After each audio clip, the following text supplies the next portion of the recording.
Bonjour et bienvenue à toutes et à tous. Très heureux de vous retrouver chaque semaine pour vous présenter un nouveau numéro de Mac+.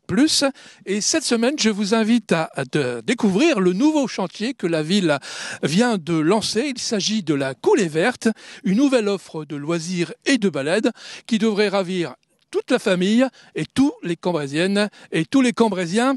Et pour cela, je vais rencontrer tout de suite Irène, qui est au sein du service technique de la ville et chargée du suivi de ce dossier. Bonjour Irène. Bonjour Jean-François. Alors, ils sont ici sur les lieux même du chantier de la Coulée Verte. Il y a déjà pas mal de choses qui ont été faites. Mais comment est venue cette idée de Coulée Verte ? Alors, il faut savoir que tout au début, c'était pas du tout un projet environnemental ni forestier, c'était un projet d'État, donc qui consistait à faire une pénétrante routière, donc de l'extérieur de la ville jusqu'au centre-ville. Donc ici, ça aurait dû être des voitures et des camions simplement. Donc le projet n'ayant pas abouti, les terrains restaient à l'abandon, la question est venue, qu'est-ce qu'on en fait ? Est-ce qu'on construit ? Est-ce qu'on fait un plateau sportif ? Qu'est-ce qu'on fait ? Et là, la brèche écologique environnement est venue taper entre guillemets à l'oreille des élus. Et on a commencé à travailler doucement un projet à caractère écologique, un parc naturel, il déplaisait beaucoup. Et de là est né le projet de la Coulée Verte. Donc, pas simplement non plus, allez hop, on fait un projet comme ça, mais avec une concertation des riverains, des élus, de la communication, etc. Réfléchir également sur toutes les facettes, c'est-à-dire également la sécurité du site. Donc comment on fait, comment on limite, est-ce qu'on autorise des véhicules motorisés, est-ce qu'on n'autorise pas ? Donc non, on n'autorise pas. C'est un site qui sera exclusivement piétonnier et cycliste, donc en coulée douce, qui permettra d'être, en paix avec soi-même sur le lieu. Pour les familles et les enfants. Voilà, tout à fait. Alors, on va parler quand même un petit peu surface, distance, combien de distance ? Alors, ça fait 1,7 km de long. Donc, on part derrière du jardin public, donc comme je disais, jusqu'à l'avenue du Cateau. Et on a 75 000 m² d'espace. Eh bien, merci Irène pour ces premières informations. Et on a envie évidemment de s'y promener dès que les travaux seront terminés. Mais avant ça, on va rencontrer bien sûr Fabienne, la architecte paysagiste qui est chargée des travaux et du suivi de ces travaux. Mais avant ça, on va tout de suite faire place aux images et aux infos du week-end et de la semaine. Dans ce Flash Info, tout d'abord la fête du quartier Martin-Martine du 13 au 15 juin avec sa brocante bien sûr et ses manèges forains.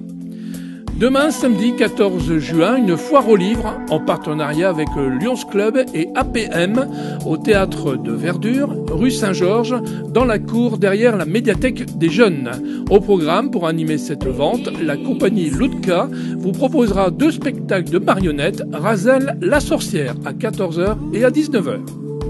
Du sport à suivre avec le championnat de France scolaire UNSS de hockey sur gazon. Rendez-vous mardi 17, mercredi 18 et jeudi 19 juin au stade Villars.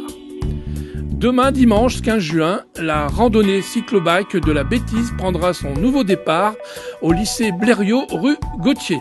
Plusieurs circuits de 14 à 64 km sont proposés aux sportifs, mais aussi aux amateurs et familles. Inscription 4 €. Avant de retrouver le service des espaces verts en fin de mag, ce service était à l'honneur la semaine dernière. Une équipe de France 3 Lille est venue en effet à Cambrai pour un reportage sur les espaces verts de la ville et connaître les méthodes employées pour entretenir, créer, développer et embellir la ville. Vous pouvez le revisionner, ce reportage, sur le site internet de France 3 Lille. Avec Fabienne Guinet, donc on va parler maintenant technique un petit peu de ce chantier. On a ici tout pour comprendre, un plan. Alors Fabienne, comment avez-vous conçu ce projet ? Eh bien, ce projet est issu d'une réflexion entre plusieurs champs de compétences. Déjà, une réflexion d'un point de vue écologique, où il y a une campagne naturaliste qui a été faite en 2012 et 2013 pour comprendre justement les milieux écologiques dans lesquels cette coulée verte s'intégrait. Et puis une réflexion également paysagère et urbaine pour essayer d'articuler ce projet au mieux dans un environnement qui est quand même urbain.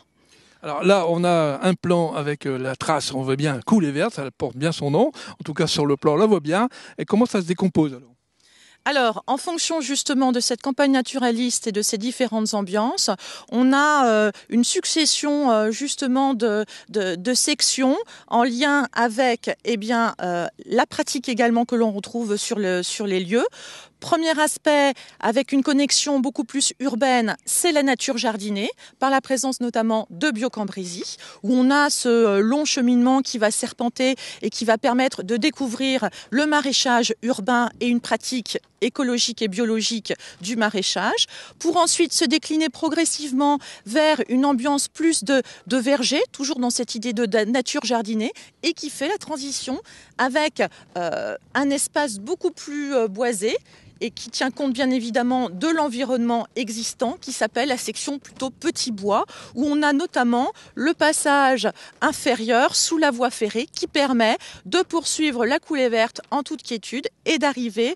jusqu'au niveau de la rue du Train-de-Car et rue de Londres sur une section plus dite plaine sportive. On va retrouver notamment les terrains de rugby, pour ensuite s'intégrer progressivement dans les pâtures, les prairies et le bocage, et enfin se redécliner de façon progressive, plus dense, vers la bande boisée, l'espace agricole, pour aboutir sur la future maison de la nature. Donc là, on est quasiment sorti de la ville de Cambrai. Oui, tout à fait, puisqu'on vient se greffer directement sur l'avenue du Cateau, sur la périphérie de Cambrai. Alors maintenant, détail un petit peu technique sur le chantier. Le chantier ne se fera pas d'une seule pièce, on fera en plusieurs tranches, si j'ai bien compris.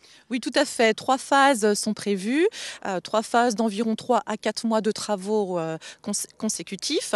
Donc la première phase, c'est la tranche que nous réalisons et qui se termine en principe fin juin, début juillet de cette année. Donc c'est la partie la plus urbaine, entre guillemets, de la coulée verte. Ensuite, seconde phase, on est plutôt dans la section petit bois, plaine sportive et pâture. Et enfin, la dernière partie sur la bande boisée et le lien avec la future maison de la nature, qui, maison de la nature, ne fait pas pour l'instant partie des travaux. Alors là, ça fait, on a dit 1,7 km, c'est pas mal déjà pour se promener. Combien de temps pour réaliser, quel coût plutôt pour réaliser ces travaux ? Alors, on est au niveau du montant sur environ 2 millions d'euros de travaux, toutes taxes comprises, qui comprennent donc la réalisation d'un cheminement piétonnier et accessible à tous sur 3 mètres de large, des compléments de plantation, du mobilier également, d'agrément de repos, et puis également toute la phase d'entretien, la phase du franchissement également de la voie ferrée, qui est un point quand même assez important pour pouvoir donc relier les extérieurs de Cambrai à l'hypercentre. Eh bien, merci Fabienne pour toutes ces explications très détaillées. En tout cas, maintenant, on aura compris ce qu'est la coulée verte et ce que sera plutôt la coulée verte. Et puisqu'on est dans la campagne, tout simplement, ou presque, on va aller parler maintenant avec Francis Rath et Guy Brideau du service des espaces verts. On va parler évidemment des espaces verts et surtout de leur traitement écologique également. Allez, on y va tout de suite. Francis, bonjour. Bonjour Jean-François. Alors on se retrouve ici donc sur la coulée verte, puisqu'on vient de parler, c'est un spécial coulée verte, mais ce sont d'ici quelques temps de nouveaux espaces verts. Alors justement, première question, la ville gère combien d'espaces verts aujourd'hui ? Donc aujourd'hui, nous entretenons environ 130 hectares d'espaces verts, dont 17 à 18 hectares au niveau du jardin public. Et tout le reste, ce sont des massifs ? Ce sont des massifs, ce sont des pelouses, à savoir que nous sous-traitons environ une vingtaine d'hectares au niveau de 3 entreprises. Alors, tout ça, aujourd'hui, on parle beaucoup d'écologie. Comment le service des espaces verts de la ville a pris ce virage un petit peu écologique ? Depuis cette année, nous avons quand même diminué sensiblement l'emploi des phytosanitaires, notamment du désherbant. Je dirais principalement les antigerminatifs. Nous avons quand même diminué pas loin de entre 50 et 60% des antigerminatifs. Au niveau des désherbants totaux, nous avons fait un effort également. Bon, là, entre 10 et 20%. Alors évidemment, tout ça c'est très général, mais il y a d'autres certainement méthodes pour améliorer ce rendement écologique. Mais on va peut-être en parler avec Guy Brideau dans la partie un peu plus technique. On va parler, je pense, compost et on va parler d'eau, d'économie d'eau. Okay.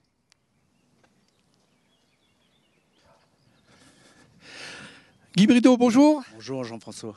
Alors, on va parler avec vous plutôt du traitement. Alors, comment on peut traiter d'une manière écologique les déchets verts, par exemple? Donc les déchets verts sont rassemblés tous aux ateliers municipaux qui sont mis en tas, que ce soit les feuilles, le gazon et tout.